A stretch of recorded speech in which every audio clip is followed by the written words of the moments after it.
দেখুন এখন হালকা শীত পড়েছে, আর এই শীতকালেও মাঝে মাঝে একটু দমকা হাওয়া দেয়, আর আমার এই গাছটা হাওয়ার লেগে পড়ে যায়। সেই জন্য আজ আমি গাছের ডালটা ছেঁটে দেব এবং ডালটার কিছু যত্ন নেব। দেখুন ডালটাকে আমি একটু একটু করে ছেঁটে দিচ্ছি।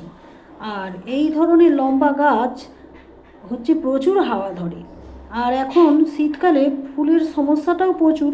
গাছটাতে প্রচুর ফুলও দিচ্ছিল, কিন্তু এই হাওয়া ধরে গাছটা পড়ে যাওয়ার জন্য আমি ডালটা ছেঁটে দিচ্ছি। আর ডাল যখন ছেঁটেছি কিছু তো খাবার দেব, সেই খাবার দেব তোমাদের সাথে আমি শেয়ার করছি। দেখুন আমি নিমখোল দিয়ে দিচ্ছি গাছটাতে আগে। আর এই মাটিটা দেখুন আমার একটু ভিজে ভিজে ভাব আছে, সেই জন্য আর জল দেব না, আর নিমখোলটা দিচ্ছি। আর কি দেব তোমাদের সাথে আমি শেয়ার করছি। দেখুন, আর ডিম হচ্ছে খাওয়ার পর যে খোলাগুলো থাকে ভালো করে ধুয়ে রোদে শুকিয়ে গুঁড়ো করে নিয়েছি, আর ডিমের খোসার গুঁড়ো দিচ্ছি। আর ডিমের খোসার গুঁড়োতে ক্যালসিয়াম, ফসফরাস, ম্যাগনেসিয়াম সব কিছুই আছে।